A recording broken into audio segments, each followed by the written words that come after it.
বোমাগুলোকে বের করে নিয়ে এসে নিষ্ক্রিয় করেন, এবং এর পুরো জিনিসগুলো কিন্তু আমরা ভিডিও চিত্র ধারণ করেছি। এই ব্যাপারে জিডি হয়েছে, ওই বোমাগুলোর যে বিস্ফোরণের পরে আলামত, সেগুলো আপনাকে জিজ্ঞাসা করে বা বলে ডক্টর ইউনূসকে হত্যা করার মহাপরিকল্পনা করা হয়েছে, অর্থাৎ ডক্টর ইউনূসকে হত্যা করে ফেলা হবে, মেরে ফেলা হবে, এটাকে আপনি বিশ্বাস করবেন? আপনি কি এই কথা বিশ্বাস করতে পারবেন? অবশ্যই আপনাকে এই কথা বিশ্বাস করতে হবে, অবশ্যই আপনি বিশ্বাস করবেন, কারণ সেটা আপনাকে একটু পরে প্রমাণ করে দিচ্ছি একটা ভিডিওর মাধ্যমে। ডক্টর ইউনূসকে না, বাংলাদেশের যে কোনো কাউকে মেরে ফেলা কোনো দ্বিধাবোধ করবে না। যারা ক্ষমতা লোভী আছে তারা, এই দেশের উন্নতি হোক তারা চায় না। এই দেশে বিগত 52টা বছর তারা কি উপহার দিয়েছে এটা একবারও চিন্তা করে নাই, কিন্তু তারা কখন নির্বাচন আসবে, নির্বাচন কখন দিবে, এই চিন্তা, এই ডায়লগ ছাড়া আর কোনো কিছুই তাদের মুখ থেকে এখন বর্তমানে বের হবে না। তো তাই আপনাদেরকে বলতেছি, ডক্টর ইউনূসকে হত্যার মহা পরিকল্পনা করা হয়েছে। কে করেছে, কারা করেছে, কেন করেছে, সে বিষয়টা আজকের এই ভিডিওতে পরিষ্কার করে দেওয়ার চেষ্টা করবো। ধৈর্য সহকারে পুরো ভিডিওটি দেখার চেষ্টা করবেন। ভিডিওতে যাওয়ার আগে ছোট একটা রিকোয়েস্ট, আপনি যদি আমাদের এই চ্যানেলে নতুন হয়ে থাকেন চ্যানেলটি সাবস্ক্রাইব করে রাখবেন, আর যারা অলরেডি সাবস্ক্রাইব করে ফেলেছেন তাদেরকে ধন্যবাদ জানাচ্ছি। চলুন আমরা আগে ধৈর্য সহকারে সেই ভিডিওটি একটু দেখে আসি। অফিসের 1 মাইলেরও মধ্যে আয়নাঘর তৈরি করা হয়েছিল হাসিনার নির্দেশে, এবং from day one general Tarique Siddiqui এবং ওয়াকার কাঁধে কাঁধ মিলিয়ে আয়নাঘর তৈরি করেছিল। 8ই আগস্ট ডক্টর মোহাম্মদ ইউনূস যখন ক্ষমতা গ্রহণ করলেন, উনি তার পরের দিন থেকে প্ল্যান করা শুরু করলেন যে উনি আয়নাঘরে যাবেন, আয়নাঘরের ভয়াবহতা উনি দেখবেন। দর্শকবৃন্দ, একা একা একটু চিন্তা করে দেখেন, উনি ক্ষমতা নেওয়ার 24 ঘন্টার ভিতরে প্ল্যান করে ফেললেন উনি আবু সাইদের বাড়িতে যাবেন, ওনার সাথে দেখা করবেন, কিন্তু আয়নাঘরে ওনাকে যেতে দেয়া হলো না। কি করা হলো আয়নাঘরে? আয়নাঘরের আলামত নষ্ট করার জন্য ওয়াকার এবং ডিজিএফআই এবং ভারতের র একত্র হয়ে গার্বেজ জড়ো করলো, চেয়ার টেবিল ছড়ালো, আলামত কমপ্লিটলি ডিস্ট্রয় করলো।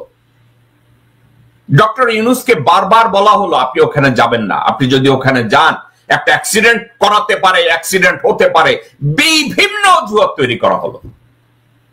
এই অজুহাতটা কেন তৈরি করা হলো? ডক্টর মোহাম্মদ ইউনূস উনি যেন আয়নাঘরের ওখানে না যায়, উনি যেন এটা নিয়ে জাতিসংঘকে, পশ্চিমা বিশ্বকে ইনভাইট করে ওটা দেখাতে না পারে। এখন র একটা কাজ সবসময় করে দর্শকবৃন্দ, কি করে? রয়ের যে লোকগুলো দিয়ে বাংলাদেশে নিয়ন্ত্রণ করায়,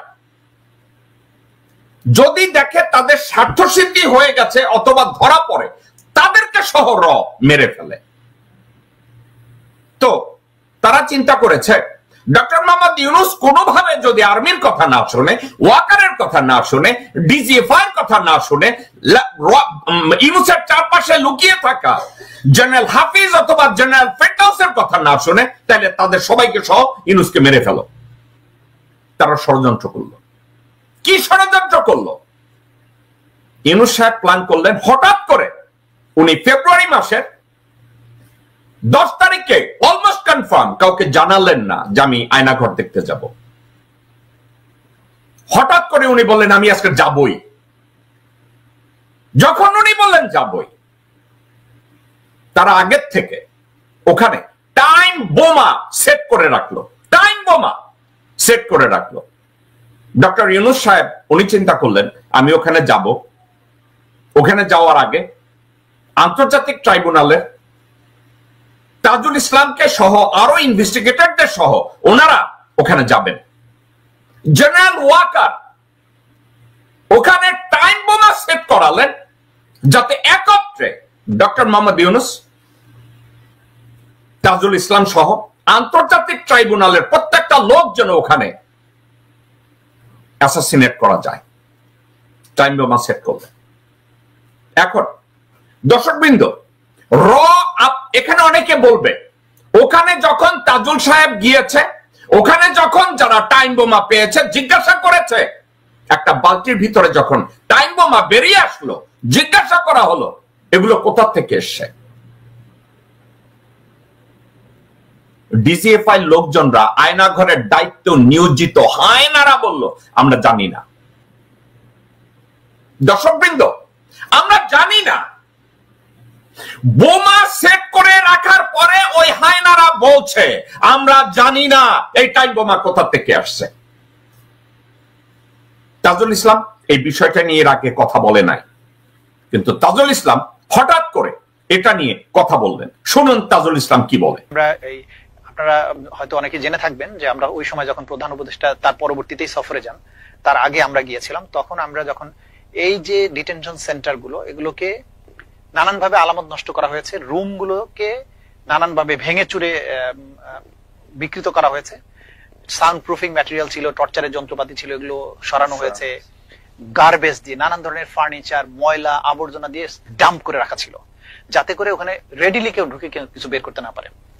দরজা গুলো যেখানে সোজা কথায় আলামত গুলো নষ্ট করা হয়েছে। এখন এই পরিস্থিতিতে আমরা যখন এখান থেকে খুঁজে খুঁজে আলামত আমাদের তদন্ত সংস্থা বের করার চেষ্টা করছিল, আমি নিজেও সেখানে উপস্থিত ছিলাম, তো আমরা সবকিছু সরাতে গিয়ে একটা বালতির মতো আমরা পাই। তো বললাম যে এখানে কি আছে একটু দেখা যাক।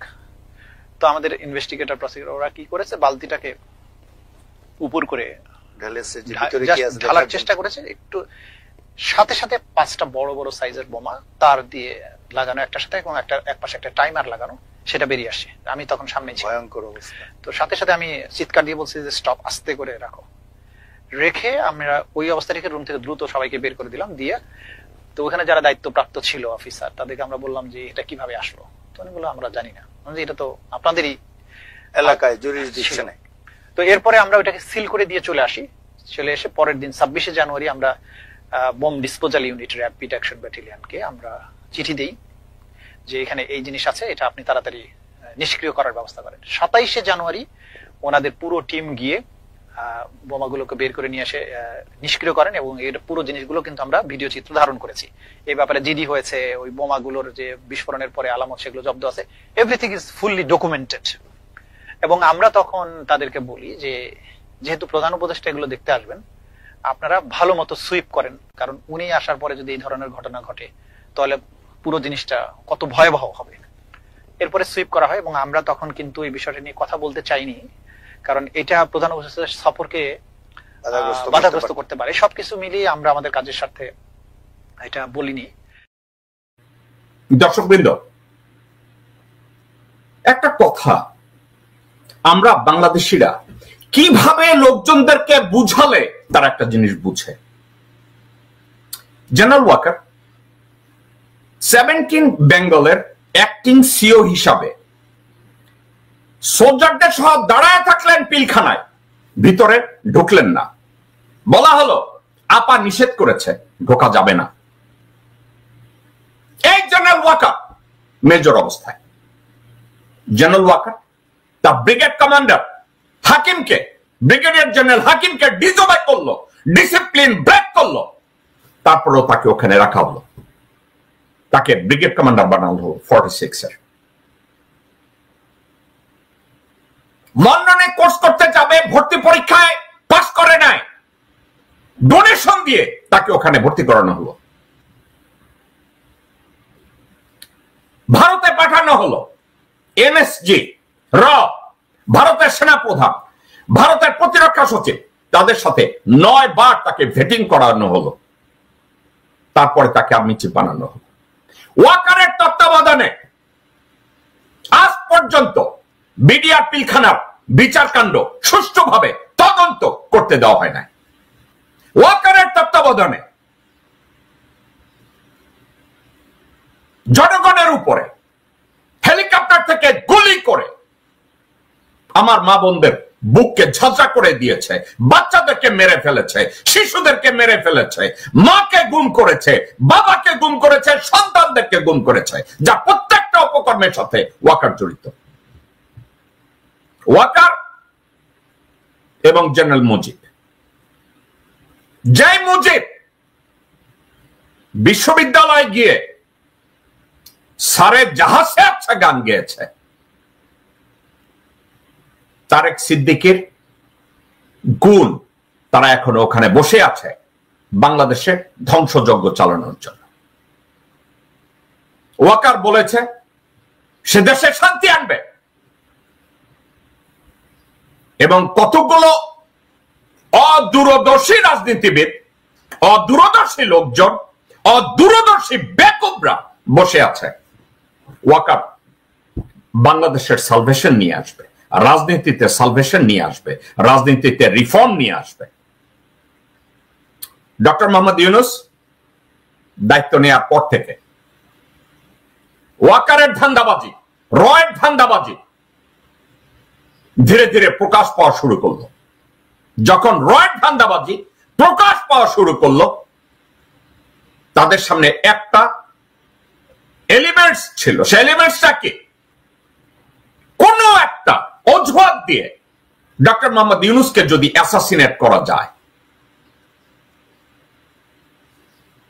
এই অ্যাসাসিনেশনের প্ল্যানের পার্ট ছিল, পার্টিকেল ছিল এই টাইম বোমাগুলো ওখানে সেভ করা। ডক্টর মোহাম্মদ ইউনূস হঠাৎ যদি ওখানে গিয়ে ঢুকে পড়ে, জাতিসংঘের লোকজনরা যদি ঢুকে পড়ে, তাজুল ইসলাম যদি তার টিম নিয়ে ঢুকে পড়ে, সমূলে তাদেরকে মেরে ফেলা হবে। ওয়াকার ব্যাখ্যা দিবে এখানে আগে সরকার কি করে গেছে আমার জানা ছিল না। ঠিক যেমনি টাইম বোমা পাওয়ার পরে ওখানকার লোকজনরা বলেছে আমরা জানি না, আমরা জানি না। এটা থেকে কি আইএসপিআর কোন বিজ্ঞপ্তি দিয়েছে? ওখানে যে টাইম বোমা পাওয়া গিয়েছে তাজুল ইসলাম প্রসিকিউশনের স্বার্থে, তদন্তের স্বার্থে তাজুল ইসলাম এটা নিয়ে কথা বলে নাই, সেটা দেশপ্রেমিকের পরিচয় দিয়েছে।